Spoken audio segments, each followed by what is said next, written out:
조금 전에 이제 수요 개념을 살펴봤는데요. 우리 교재에 2페이지라고 돼 있나요? 거기에 이제 요량 개념해서 참고 박스 안에 있는 거 있죠. 그거 이제 많이 묻기 때문에 하는 건데요. 지금 단계에서는 그 안에 있는 항목들을 다 뭐 외우거나 할 필요는 없어요. 이제 물론 외우거나 구별할 수 있으면은 뭐 더할 나위 없이 좋고요. 그거를 많이 묻거든요. 근데 이제 그거는 결국은 우리가 이제 목표로 해야 되는 것이긴 해요. 근데 이 단계에서는 이러한 것들이 유량 변수, 이러한 것들이 저량 변수 뭐 이렇게 생각을 해 두시면 됩니다. 이제 다음에 3페이지 가시면 이제 수요량이라는 게 있어요. 자, 해야 되는 중요한 내용이 뭐라고요? 수요 개념은 이제 유량 개념, 저량 개념 이게 구별을 하는 거죠. 이게 중요하다 그랬죠. 이거는 일정 기간을 전제로 하고 이거는 일정 시점을 전제로 하는 거. 그다음에 이제 수요량 변화와 수요 변화를 구별해야 된다 그랬죠. 수요 변화.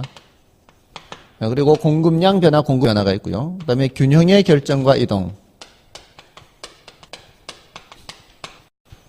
이거 하고, 그다음에 탄력성 이런 개념 하고요. 그다음에 오늘 이제 시장이나 또는 경기 변화 이런 걸 간단하게 말씀드린다. 이제 수요량 개념이에요. 아까는 수요했는데 이제는 수요량이에요. 수요량. 수요량은 수요의 크기를 수량으로 표시한 거예요. 수요의 크기를 수량으로 표시한 것. 크기를 수량으로 표시한 것 하면은 이제 구체적으로 숫자로 나타내야 돼요. 이게 이제 우리가 판단하기가 쉬운 거예요. 수요량 하면 이제 이게 한 상자면 한 상자, 10kg면 10kg, 뭐 10개면 10개 개수로 나타내거나 이게 수요량이거든요. 조금 전에 그 일정 기간 동안 하고자 하는 그 욕구를 수량으로 표시한 거예요. 근데 이제 이 수요 공급을 설명드릴 때 예를 가지고 설명을 많이 드리거든요. 근데 그 예를 실제 부동산을 예를 들지 않고요. 다른 거를 예를 들어요. 부동산을 예를 들면은 우리가 부동산을 거래하는 경우가 많지가 않잖아요. 평균에 몇 개밖에 안 되니까. 그러니까 저는 사과를 많이 예를 들어요. 사과를 예를 들지만 결국은 그게 부동산에 적용해도 똑같거든요. 그래서 사과를 예를 든다면 말이에요. 사과를. 그럼 품질은 똑같다고 가정해야 돼요. 모든 사과의 품질은 똑같다고 가정을 하고 내가 사과를 한 상자를 살 건가 두 상자 살 건가 요거 생각하는 거. 그 일정 기간 동안에요. 한 달이면 한 달, 일주일이면 일주일 이렇게 이 수량으로 나타내는 거거든요. 그게 이제 수요량이에요. 예를 들어 제가 사과를 좋아하기 때문에 사과를 예를 드는 것도 있고요. 어릴 때부터 이 과수원에 저희 집 과수원이 있으면 지금은 없지만 그 사과를 기르면서 많이 봐왔기 때문에 사과를 이제 많이 예를 드는데 사과를 일주일에 제가 예전에 같으면은 제가 중고등학교 때는 일주일에 혼자 한 상 먹었어요. 혼자. 굉장히 많이 먹는 거죠. 진짜 많이 먹었어요. 우리 집에 과수원이 있으니까 또 뭐 그러기도 했지만 다들 놀라시는데 한 상자 그렇게 많지 않아요. 특히 겨울방학 같은 경우에는 한 상자 모자라요. 왜냐면은 그때는 군것질할 게 없잖아요. 아침에 눈 뜨자마자 한 개 먹어요, 저는. 그리고 밥 먹고 나서 후식으로 한 개 먹죠. 점심 되기 전에 입이 심심하니 한 개 먹죠. 점심 먹고 나서 한 개 먹죠. 또 오후에 또 심심하니까 또 한 개 먹고. 저녁 먹고 한 개. 이러면 하루에 7개, 하루에 7개면 7일이면 49 안에요. 이게 한 상자 절대 40밖에 안 돼요, 이게. 30개면은 많이 들어가요, 그게. 옛날엔 또 나무 상자거든요. 요즘은, 종이 박스는 20몇 개, 30개가 안 돼요. 30개 정도 되면은, 또 이렇게 올라가는 경우는. 한 상자 먹지죠. 일주일에 한 장 먹습니다. 어쨌든, 저같이 이제 사과를 참 좋아하고, 그리고 그때는 사과가 그렇게 맛있었어요. 요즘 사과는 그렇게 맛있는 게 별로 없는 것 같아. 보면은 이 맛있는 거, 안 맛있는 거, 한눈으로 봐도 알아요, 저는. 이제 맛있는 사과다, 이게 딱 보면은, 같은 이제 나무에서 자란 태양 어떻게 받느냐에 따라서. 근데 어쨌든, 제가 사과를 일주일에 한 상자를 먹어야지, 또는 두 상자를 먹어야지, 뭐 이런, 이제 우리 가족이니까, 우리 식구들도 먹어야 되잖아. 그런 거를 이제 수량으로 표현하는데, 그 수량을 결정할 때요. 이제 이번 주에는 한 상자 살까, 두 상자 살까 이런 결정을 할 때 뭘 생각하면서 사느냐 하는 거예요. 지난주에 샀던 거하고 이번 주에 샀던 거하고 다 똑같을 수는 없거든요. 수시로 좀 차이가 날 수 있잖아요. 그럼 차이가 나는 이유가 뭘까요? 그리고 저하고 같이 가면은 여러분들이 제가 사는 양하고 여러분들이 사는 양이 똑같지는 않을 거란 말이에요. 그러니까 차이가 있을 거 아니에요. 그 수요량에 영향을 미치는 요인을 수요 결정 요인이라 그래요. 영향을 미치는 거를. 그 수요 결정 요인에 어떤 것이 있느냐? 가장 중요한 게 바로 가격이에요. 가격. 지난주의 가격과 이번 주의 가격이 다르다면 지난주에 비해서 가격이 올라가면 어떻게 해요? 지난주에 비해서 가격이 올라가면 아무래도 사려는 양을 좀 줄이겠죠. 또 지난주가 가격이 내려가면은 사는 양을 좀 늘리겠죠. 자, 이게 이제 먼저 설명 들으세요. 설명 듣고 이제 확인하면 되니까. 가격에 따라 분명히 달라집니다. 제가 사는 수량이나 여러분들이 사는 수량이 지난주, 그 지난주 이런 가격에 따라 분명히 달라질 거예요. 근데 가격만 영향을 미치는 것은 아닐 겁니다. 주머니 사정도 생각해야 되죠. 주머니 사정이 넉넉하면 아무래도 많이 사겠죠. 그러니까 같이 갔는데요. 같이 갔는데 저는 주머니 사정이 별로 안 좋아. 똑같이 사과 좋아하는 분이에요. 근데 주머니 사정이 좋은 사람이 같이 가요. 그러면은 아무래도 더 많이 사려고 했습니까? 좋아하는 정도도 똑같다고 치고 다른 건 다 똑같은데 속수준만 다른 두 간다면은 분명히 차이가 있을 거라고요. 모두 영향을 미친다는 얘기예요. 소득도 있던 소득에 따라서도 달라지는 거예요. 사려고 하는 수량이. 그리고 저 같은 경우는 이게 수시로 이게 매달 월급 받는 생활이 아니기 때문에 이 금액이 왔다 갔다 할 수 있습니다. 어떤 경우는 특강이 더 있는 달이 있고요. 특강이 더 있으면은 그때는 수입이 더 생길 수도 있고요. 지난 10월 하순 이후로 한 3주간 수업이 없어요, 저는. 3주간 수업이 없으니까 그때는 소득이 아예 없습니다. 그러니까 어떤 달은 막 많이 들어올 때는 엄청 많이 들어오고요. 어떨 때는 손가락 빨고 있어야 돼요. 그러니까 그 상황에 따라 다르거든요. 분명히 이에 영향을 미칩니다. 다음에 또 뭐가 있는가 하면은, 제가 사과를 먹더라도 사과만 먹는 게 아니거든요. 다른 과일도 먹는단 말이에요. 집에 지금 감도 있고 뭐 귤도 있고 다 있다면 종류로 이렇게 여러 가지를 사 먹는단 말이에요. 근데 그 중에서 사과를 제일 좋아할 뿐이거든요. 근데 사러 갔는데 귤값 지난주에 비해서 반값 할인 행사를 해요. 귤값을. 그럼 어떻게 하겠습니까? 아무래도 귤을 사겠죠. 그러면서도 사과를 똑같은 양을 살까요? 아무래도 이게 빨리 상하니까 이거를 빨리 먹으려면 아무래도 사과를 좀 줄여야 될 거 아니에요. 그게 그런 이유가 아니라 하더라도 이게 귤을 더 먹게 되면 자연스럽게 사과를 더 먹게 되거든요. 그럼 수량을 줄이거든요. 뭔 가격이 영향을 미쳐요? 귤 가격이 사과 수요량에 영향을 미쳐요. 지금 우리는 뭐를 예를 들고 있어요? 사과 수요량을 생각하고 있는데 이게 요거는 사과 가격이거든요. 사과 가격은 당연히 사과 수요량에 영향을 미치죠. 근데 지금 방금 제가 예를 든 거는 귤 가격이죠. 귤 가격이 어디 영향 미쳐요? 여기 영향, 지금 얘가 이쪽에 영향 미치는 거거든요. 이 수요 결정 요인이 이쪽에 영향 미치는 건데 여기에 귤 가격도 있어요. 귤 가격. 그것을 뭐라고 하는가 하면은 관련제 가격 그래요. 관련제 가격. 이것만 있겠습니까? 조금 전에 제가 좋아하는 정도, 기호도 있고요. 우리 가족 수도 있어요. 가족 수. 많겠죠? 굉장히 많아요. 이거 외우는 거 아니에요. 외운다면은 여기까지는 외워야 돼요. 여기까지는 굉장히 중요해요. 세 가지. 가격, 소득, 관련제 가격. 이 세 가지는 굉장히 중요해요. 만약에 틀린다면 다 여기서 틀려요. 틀린다면. 여기서. 특히 관련제 가격에서. 이게 되어야, 이게 돼요, 이게. 균형의 결정 이동. 여기 되어야. 아시겠죠? 또 얘네들은 다 어디가 관련되냐면 탄력성까지 내려가요. 얘네들은 쭉 하나의 흐름으로 내려가게 되어 있습니다. 되셨죠? 자, 어쨌든 세 가지가 굉장히 중요하고요. 이런 것들 다 뭐라고 한다고요? 수요 결정 요인 이렇게 얘기합니다. 수요 결정 요인. 자, 그런데 지금 얘네들이 다 영향을 미치는데 우리가요, 이게 이 경제학에서는 그래프로 설명하는 게 많거든요. 지금 그 그래프로 나타내려고 하는데 그래프 어떤지는 아시죠? 그래프가 축이 몇 개예요? 그래프가 축이 두 개죠. 그 두 개이기 때문에 이 두 가지를 나타낼 수 있는 거예요. 한쪽 이렇게 해서 두 가지를 나타내는데 이 그래프가 어떤 것인지 한번 이 그래프 그려본 적이 오래됐죠. 그거를 한번 감을 키는 차원에서 좀 설명을 드려보겠습니다. 이게 나이고요. 여기가 이제 몸무게라고 생각해 보세요. 애가 응애 태어났어요. 그럼 나이가 빵이죠, 빵. 금방 태어나자. 이게 빵이에요. 그때 몸무게가 어떻게 돼요? 빵일 때. 보통 3점 몇 되겠죠? 3점 이렇게. 요점. 요 점이 그러니까 사람이 태어나자마자 몸무게 한 3kg 되는구나. 뭐 이렇게 되겠죠. 자, 이제 한 달, 두 달 지나면서 이게 올라가겠죠. 가다가 이렇게 될 때가 있겠죠, 이제.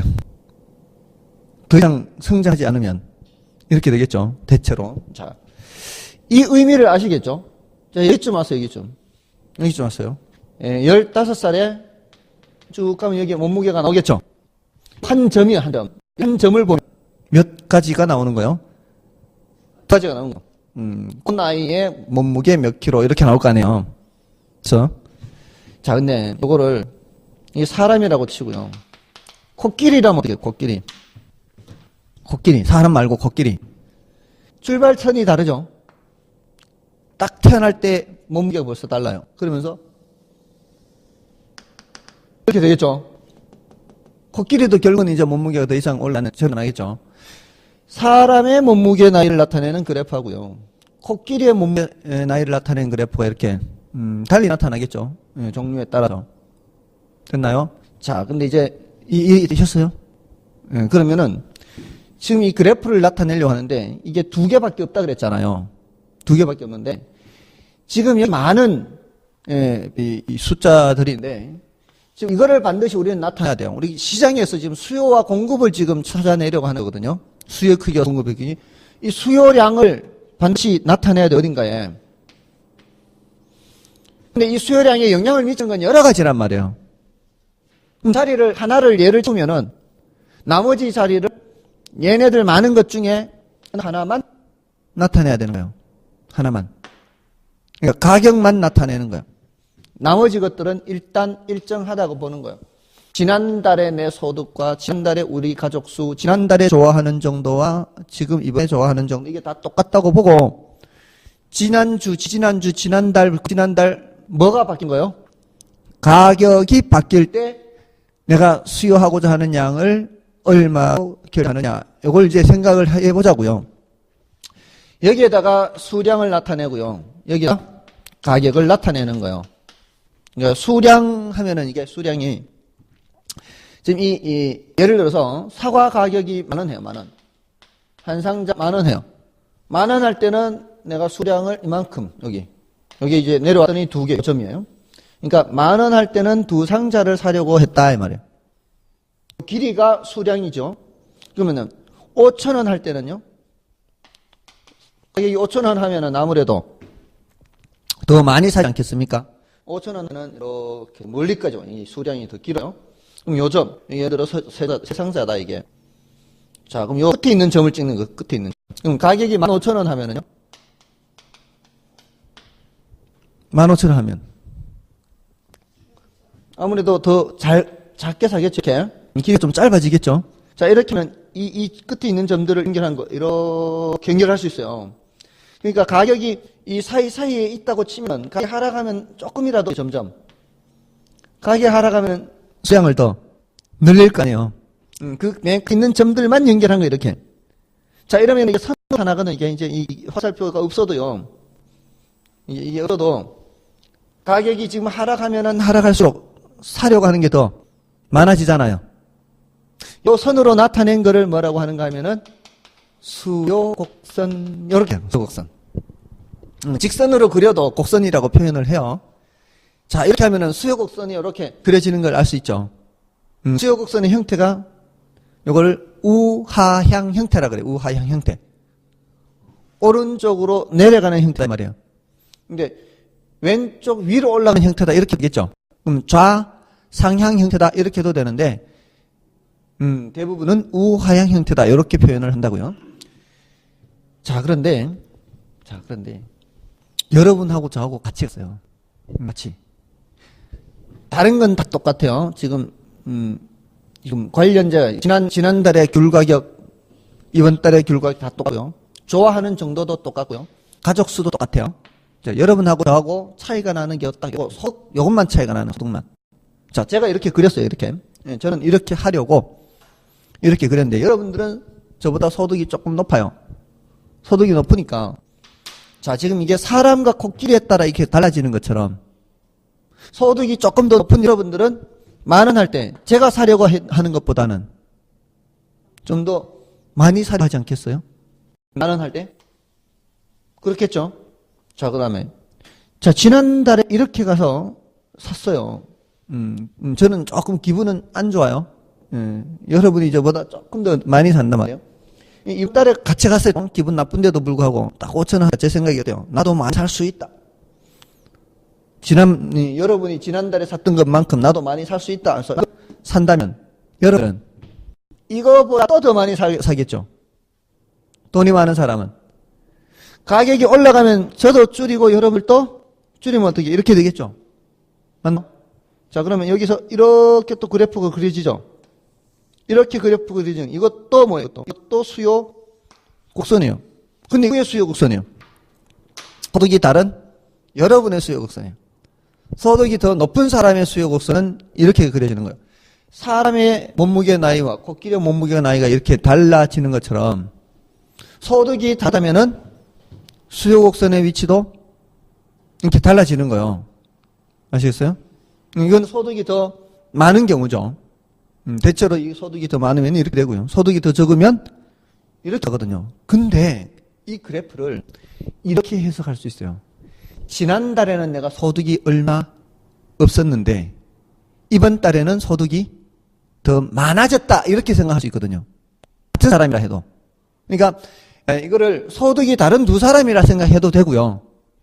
소득이 내가 살 때는 이렇게 수요하려고 했는데 소득이 많을 때는 이렇게 하려고 하는 거죠. 뭐가 바뀌었다라고 볼 수 있어요?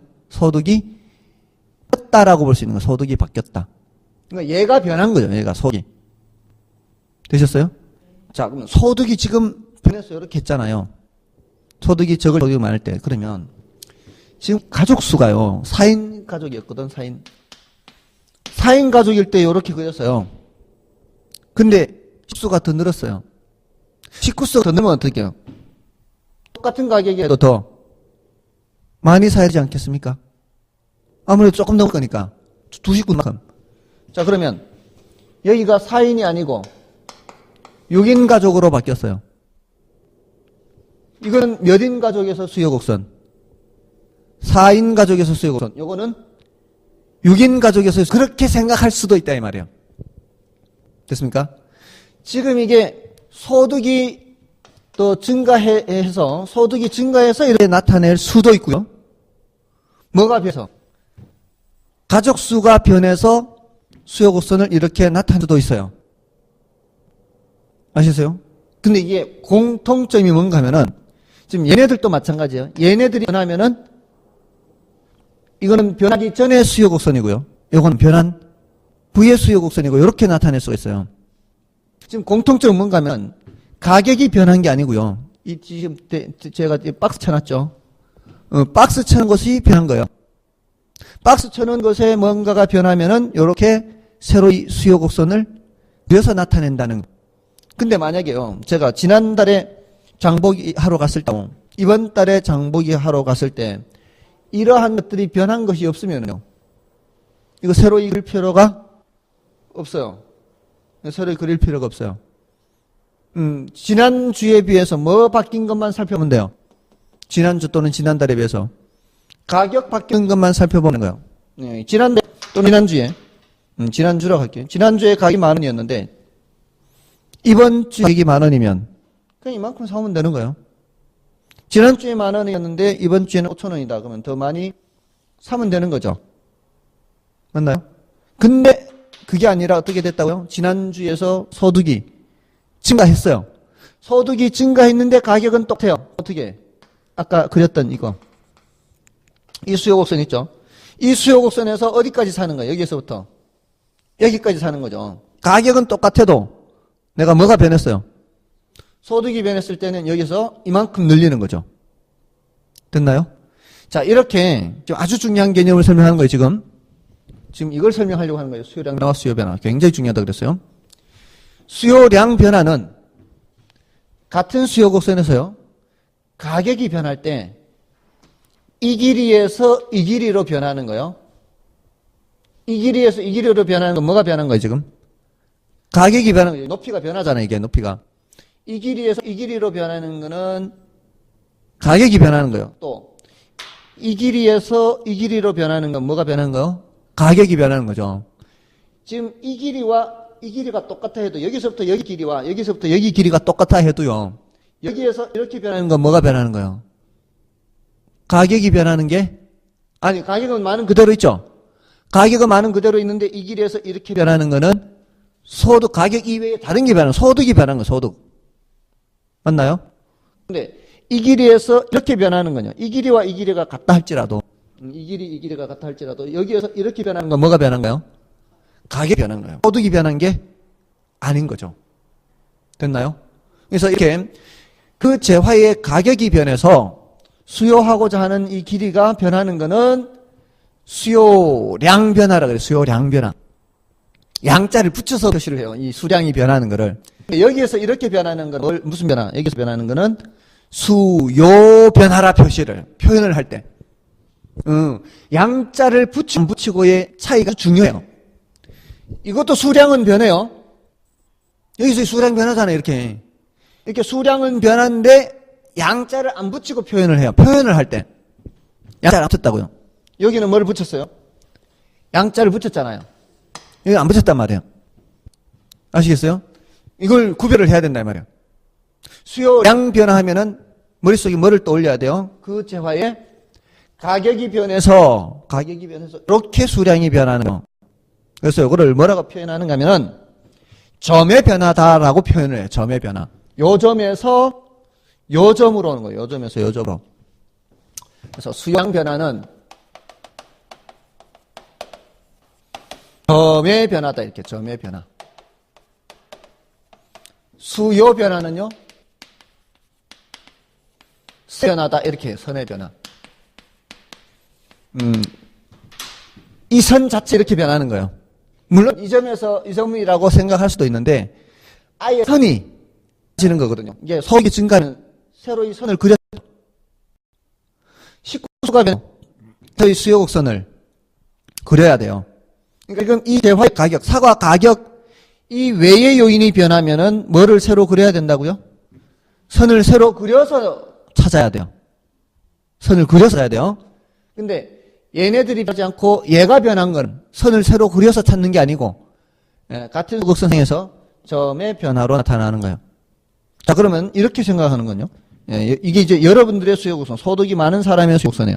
소득이 많은 사람의 수요곡선이 원래 이렇게 여기서 이만큼 사려고 했어요. 지난달은 만원 할 때 이만큼 사려고 했는데 5,000원 하니까 사람은 어디에서 수요를 해요? 여기서 수요하죠. 여기. 아까 만원 할 때는 이렇게 했는데 5,000원 할 때는 여기서 사. 이 점에서 점으로 변하는 건 무슨 변화일까요?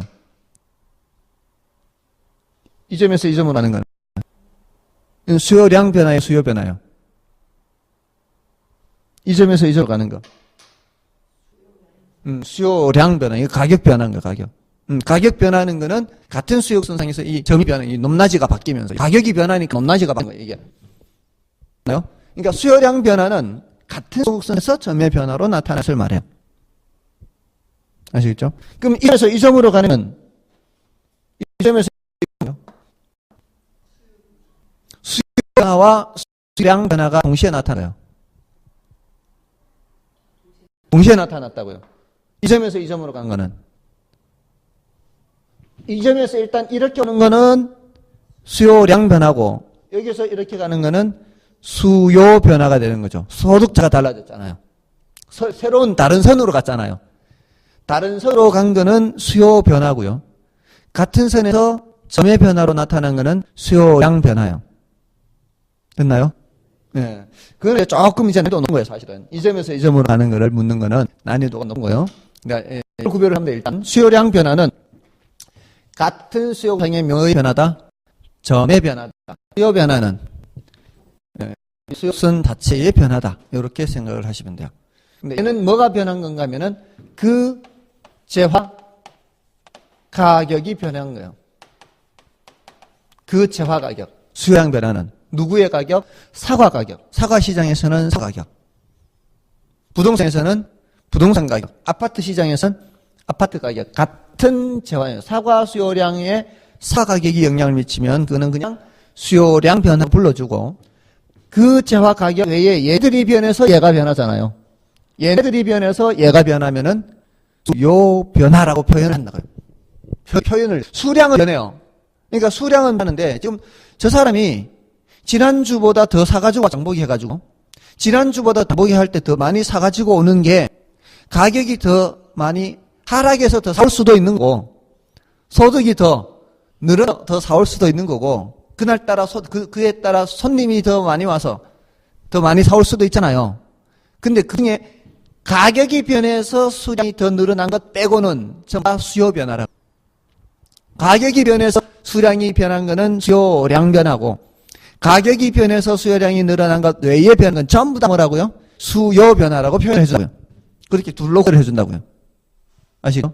조합이 변하든 가족 수가 변하든 다른 재화 가격이 변하든 소득이 변하든 이렇게 해서 수량이 변하는 것은 전부 다 수요 변화. 그 재화의 가격이 변해서 수량이 변하는 것은 수요량 변화라고 구별을 하자는 거죠, 일단. 근데 실제에서는 이게 구별이 안 되잖아요. 장보기 하러 갔다 오는데 이게 뭐 더 살 수도 덜 살 수 있는데 그게 가격이 변할 수도 있고 뭐 여러 가지 변할 수도 있잖아요. 현실적으로는 그 구별하기가 쉽지는 않지만 일단은 우리는 이론적으로 구별을 하자고요. 아시겠죠? 그 재화의 가격이 변해서 수요하고 양이 변하는 것은 수량 변화. 그 재화의 가격 이외의 요인이 변해서 수량이 변하는 것은 수요 변화. 근데 그게 아주 이 그래프로 나타날 때는 중요한 차이가 있다 이 말이에요. 수량 변화는 무슨 변화로 나타나고 같은 수요 곡선상에서 점의 변화로 나타나는 높낮이 가격이 변하는 거니까. 근데 수요 변화는 곡선 자체 이동으로 해서 이렇게 길이가 변하는 거예요. 알겠죠? 굉장히 중요합니다. 자, 됐고요. 이건 이 수요 변화는 뭐라고요? 그 재화 가격 외의 변화, 외의 변화. 아주 중요합니다. 자, 이렇게 해서 나타낼 수 있고요. 근데 이제 반가로 2번 반가로 3번 뭐 관련제 가격 뭐 이렇게 소득하면서 읽어보시면은 이런 단어만 좀 간단하게 드리고 볼까요? 이 특히 여기까지 중요하다고 했잖아요. 가격, 소득, 관련제 가격. 거기 보시면 이제 소득과 관련해서 정상제 또는 우등제라는 게 있고요. 그다음에 열등제 하는 게 있어요. 요 정상제라고 하는 거는 소득이 증가할 때 수요가 증가하는 재화를 말하고요. 이건 단어 득하면 돼요. 열등제라고 하는 거는 소득이 증가할 때 오히려 수요가 감소하는 재화를 말해요. 우리가 그 소득이 증가할 때 항상 수요가 증가 안 해요. 옛날에 좀 우리가 그 못 살 때 쓰던 물건을 지금 안 쓰는 것도 있거든요. 그 생각하실 수 있나요? 수준이 낮을 때 썼던 건데 지금은 사용하지 않는 거 있나요?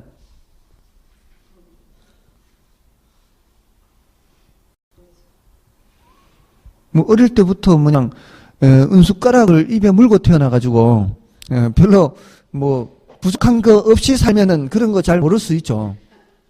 예? 연탄이 그렇죠. 연탄. 옛날에 연탄 안 쓰고 아예 그냥 아궁이 불 때고 살았어요. 그 다음에 연탄 썼을 거 아니에요. 뜸은 뭐 기름 보일러나 가스 보일러 이렇게 쓰잖아요. 그러니까 지금 소득 수준이 올라갈수록 연탄은 안 쓰잖아요. 그런 것들을 열등제라 그래요. 열등제. 소득 수준이 올라갈 때 더 많이 쓰는 재화를 우등제 또는 정상제, 열등 뭐 이렇게 할 수도 있고요. 정제 이렇게 할 수 있습니다. 관련해서 그런 재화가 있다는 거 일단 소개만 하고요. 관련제 가격과 관련해서요. 관련돼 있잖아요. 근데 이제 그 관련제 가격 관련해서 이 관련제에는 대체제라는 게 있고요. 보완제라는 게 있어요. 대체제는 아까 그 사과와 귤 이런 관계 있죠. 이런 관계 있는 재화를 대체제 그래요. 보통 우리 그 어떤 뭐 어디 그 성으로 가면은 네, 커피 드릴까요? 차 드릴까요? 이러잖아요. 이런 거는 서로 어떤 관계 있는 경우예요? 대체 관계 있는 경우죠. 그렇게 물었는데 둘 다 주세요. 막 이러면은 굉장히 당황할 거예요. 둘 다 주세요. 이러면 이게 둘 중 하나를 물었는데 예, 그런 관계 있는 재화를 대체제라 그래요. 근데 보완제는 이 함께 있어야 만족도가 증가하는 거예요.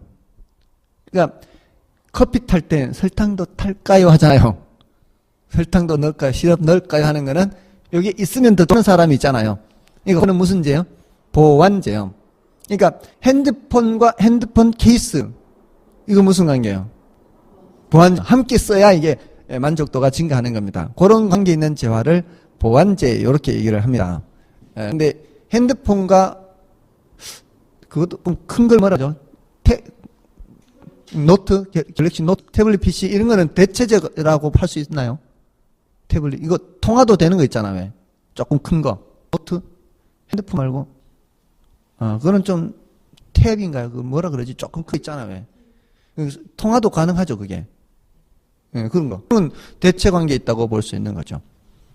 예, 그리고 저기 뭐냐 우리 보안 관계에 있는 거는 옛날 그 카메라, 그 필름 카메라에서 필름과 카메라 이거 보안 관계요. 필름과 카메라 같이 써야 돼요. 그리고 우리 프린터기 사면은 잉크하고 같이 써야 되잖아요. 프린터기하고 잉크하고. 그러니까 그 프린터기 회사가 프린터기 가격을 비싸게 매길 것 같아요. 싸게 매길 것 같아요. 싸게 매겨요. 굉장히 싸요. 프린터기 가격이 굉장히 싸요. 생각보다. 왜 싸게 하겠어요? 그렇게 해놓고 뭘 팔아가지고. 잉크 팔아나는 게 잉크 팔아. 잉크를 안 쓸 수가 없잖아요. 프린터기 쓰면. 그러니까 잉크 가격이 비싸요. 상당히. 프린터기 가격에 비해서.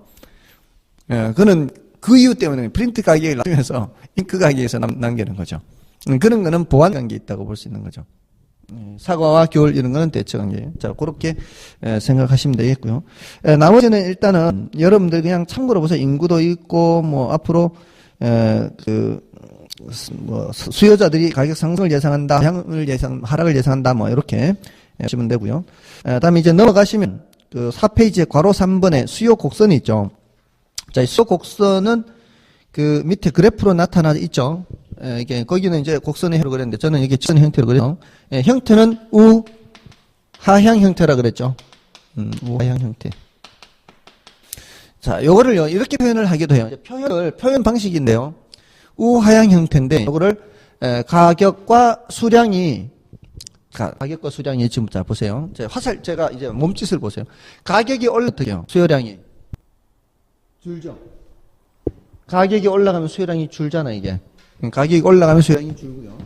가격이 내려가면요 수요량이 늘어나죠. 이게 제가 나타낸 이 화살표의 방향이 반대로 나타나죠. 이걸 반비례 이렇게 표현하게 돼요. 반비례. 또는 이제 수학적으로 얘기하면은 감소함수 그래요. 감소함수. 이건 좀 어려운 표현인데 익숙해지게 될 거예요. 뭐 이런 표현을 쓰기도 하고요. 자, 그다음에 이거를 경제학자들은 수요 법칙이라 그래요. 수요 법칙. 수요 법칙이 뭐예요? 물으면 뭐라고 대답하면 돼요?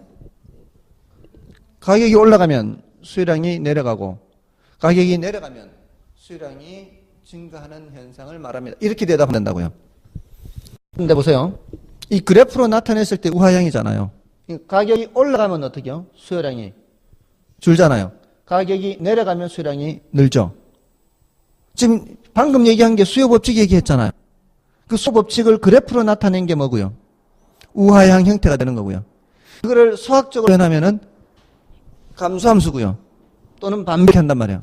이미 이 세 가지가 지금 표현은 다르지만 같은 말이에요. 같은 내용이에요.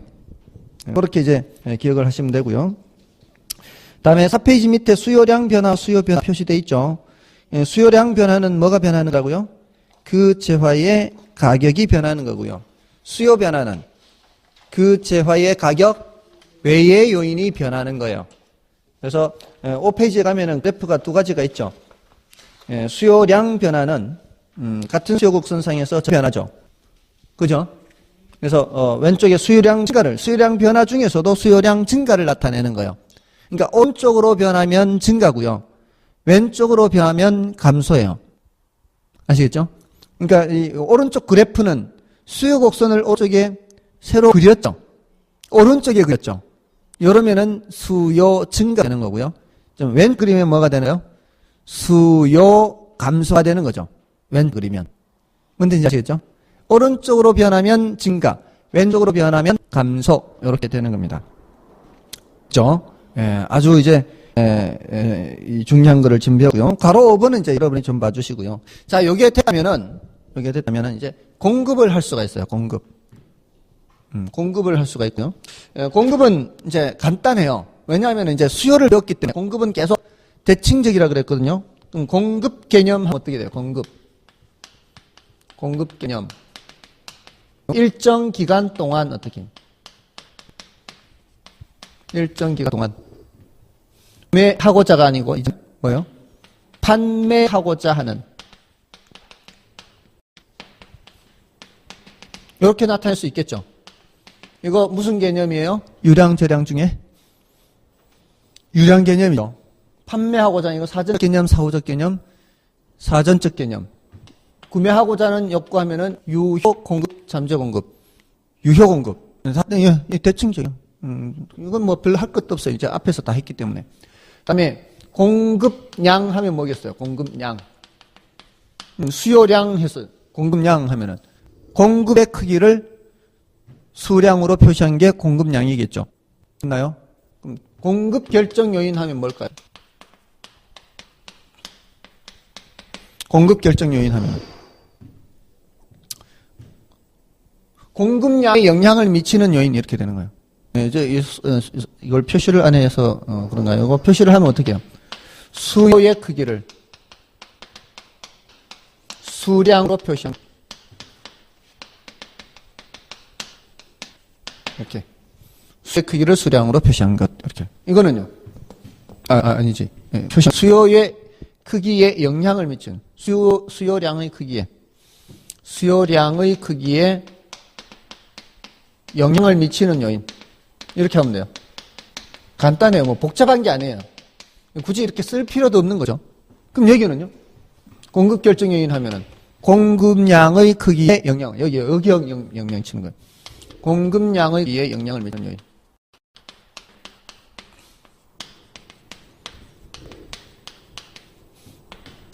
이렇게 하면 돼요.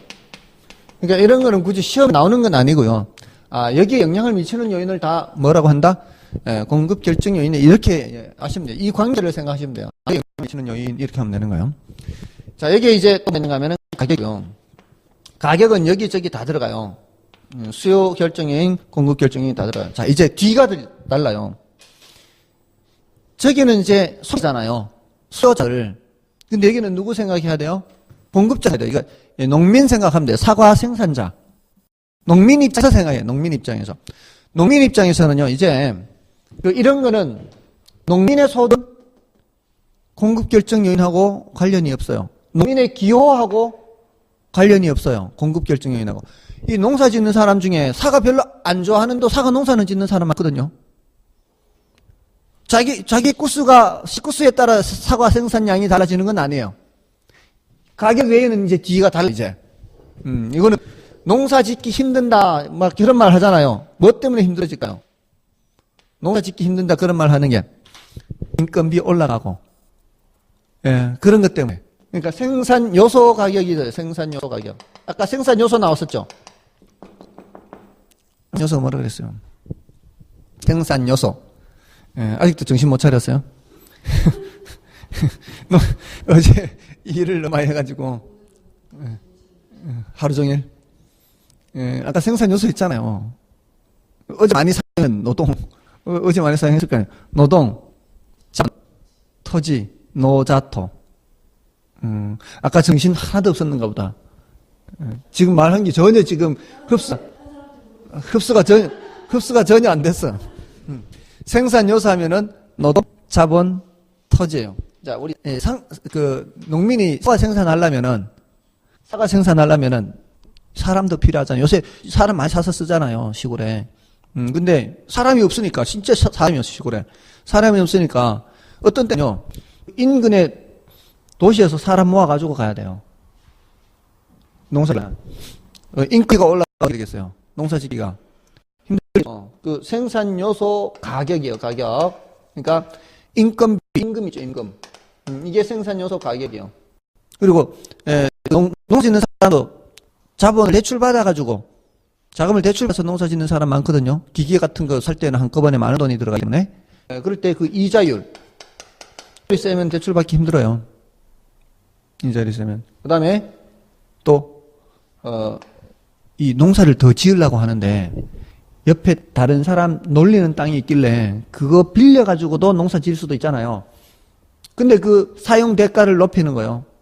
지금 내가 농사 짓는 과수원도 다른 사람 과수원을 내가 농사 짓는 거예요.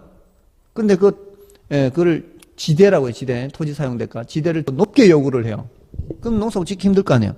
지대라고 해요. 노자토.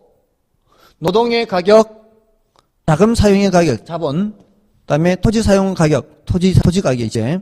이런 것들이 올라가면 농사 짓기 힘들어요. 이게 생산 요소 가격이에요. 세 가지가. 노자토의 가격이에요. 생산 요소 가격. 이렇게. 자, 그 다음에 생산 기술 수준이에요. 생산 기술 수준에 따라서도 달라지죠. 기타 많아요. 이렇게. 좀 다르다 이 말이에요. 지금 다 이게 대칭적으로 왔는데 뭐가 다른 거예요, 지금? 가격 이외에 다른 게 지금 수요 결정 요인과 공급 결정 요인의 차이가 나는 게 요 뒷부분이에요. 됐습니까? 자, 여기서 이제 공급 곡선 하면 어떻게 되겠어요? 공급 곡선. 자, 이게 이제 수량, 이게 가격 이렇게 나타내고요. 자, 여러분들이 농민이라면 사과 가격이 올라가면은 더 많이 생산하려고 할까요? 적게 생산하려고 할까요? 많이 생산하려고 하겠죠. 여러분들 이제 농민 입장에서 생각해야 된다 이 말이에요. 가격이 5,000원 할 때, 10,000원 할 때는 이만큼 생산하려고 했는데 가격이 15,000원 올라가면 더 많이 생산하려고 할 거고요. 가격이 떨어지면 돈 안 내요.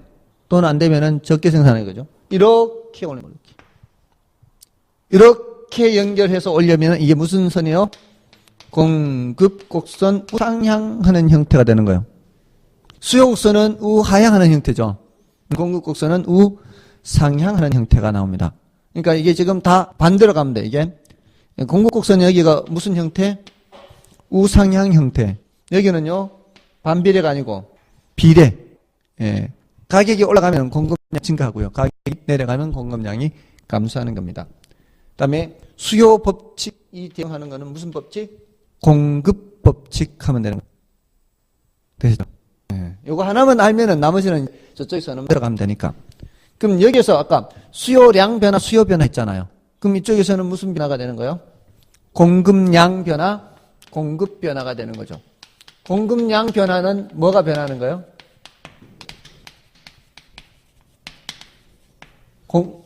그 제화의 가격이 변하는 거예요, 이렇게. 가격이 변해서 이렇게 수량이 변하는 거죠. 높낮이 바뀌는 거죠, 여기 있어도. 그러면은 무슨 변화? 공급량 변화고. 새로 이 선을 그리면은요, 공급 변화 이렇게 되는 거예요. 뭐가 변하는 거예요? 얘네들이 변하는 거예요. 생산 기술 수준이 향상되잖아요. 그럼 똑같은 가격이라도 더 많은 양을 생산할 수가 있는 거죠. 생산 기술이 향되면은. 농사 짓는 거 많이 보셨어요? 고향이 다들 어디신가요? 농사 안 지었어요? 아, 그래요. 농사 짓는 거 많이 보셨네. 예전에 그 고추 농사 아주 어리실 때 고추 농사 지을 때 비닐 덮어 씌웠던가요? 안 했죠. 처음엔 안 했잖아요. 그렇죠. 근데 언제부턴가 비닐을 씌우잖아요. 그게 바로 뭐예요? 그게 생산 기술이 향상된 거죠. 그러면은 잡초가 덜 자라나요. 잡초가 덜 자란 만큼 영양분을 덜 뺏기잖아요. 그럼 고추가 더 많은 양을 생산할 수가 있는 거죠. 더 실하고. 그렇잖아요. 근데 처음에는 그 덮어 씌우는 비닐이 투명 비닐이었죠. 검정 비닐로 바뀌었죠. 그게 또 향상된 거예요, 사실은. 투명 비닐이면은 아무래도 햇빛을 받으니까 이래 가지고도 자라거든요, 이게. 불들이 맞잖아요. 이래 가지고도 자라. 이렇게 보면 이 햇빛을 받으니까. 근데 이제 검정 비닐 덮어 씌우면은 햇빛을 아예 못 받잖아. 거의 다 죽죠. 그래서 그게 다 기술이거든, 그게. 사과 농사도 마찬가지예요. 옛날에는요, 사과 나무가 이게 막 컸거든요. 옛날에는 커가지고요, 사다리 놓고 다 손 놓다고 해야 되거든요. 그 접과라는 거 있어요, 접과. 이렇게 사과 꽃이 많이 열리잖아요, 이렇게. 그럼 사과가요, 여러분들이 이렇게 가시다 보면 사과가 굉장히 많이 달려 있잖아요. 근데 그 많이 달려 있는 것보다도 훨씬 많게 꽃이 펴요. 처음에는 타타타닥 이렇게 열려요. 그 중에서 제일 큰 놈, 한 놈 빼놓고는 주위에 있는 거를 다 써야 돼요. 그게 하나가 커지거든요. 안 그러면은 요만한 사과만 생산되는 거예요. 쳐주니까 이만한 사과가 생산되는 거예요. 이런 작업할 때 다 어떻게 해야 돼요? 사다리 놓고 올라가서 사과파하고 일일이 해야 돼요. 근데 요즘 사과나무 안 커요. 약간만 이렇게 하면은, 이게 웬만한 건 다 따요. 그러니까 몇 개만 그런 사다리 하면 돼요. 그러니까, 이 품값이 훨씬 적게 들어요. 1시간을 해도 훨씬 많은 양을 딸 수가 있는 거죠. 이 기술이 발전해서 그래요. 사과나무 기른 게 발전해서. 어쨌든, 제가 전혀 농사 짓는 거하고는 관계없게 생겼죠. 별로 아닌가 보네, 좀. 농사 얘기하면 사람들이 잘 안 믿어요. 그런 농사 얘기를 하면은 전혀 흙이라고는 만져보지 못한 사람 같이 이렇게 전혀 안 그런가 봐요, 여러분. 자, 어쨌든 그렇게 공급량 변화, 공급변화. 얘네들이 변하면은 새로 뭐를 그려야 된다는 얘기예요. 얘네 변하면 새로 그려야 돼요. 기술 수준이 향상되면 오른쪽에 그리고, 기술 수준이 떨어지면 왼쪽에 그리고요. 또 생산 요소 가격이 올라가면은요, 생산 요소 가격이 올라간다는 얘기는 인건비 같은 게 올라간다는 얘기예요.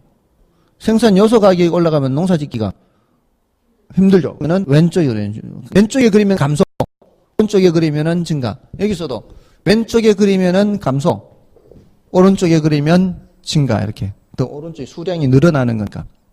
나요? 그렇게 생각하시면 돼요. 그럼 이제 수요 공급에 대해서 이제 공부한 거예요. 나머지는 지금 6페이지, 7페이지까지 나와 있는 게 모두 다 좀 전에 말씀드린 그 수요 변화, 수요량 변화, 수요 변화의 대칭인 거니까 여러분들이 확인만 하시고요. 좀 쉬고 균형의 결정과 이동 요거 하고요. 그다음 이제 탄력성 이거 말씀드리고 또 나머지 좀 말씀드리겠습니다.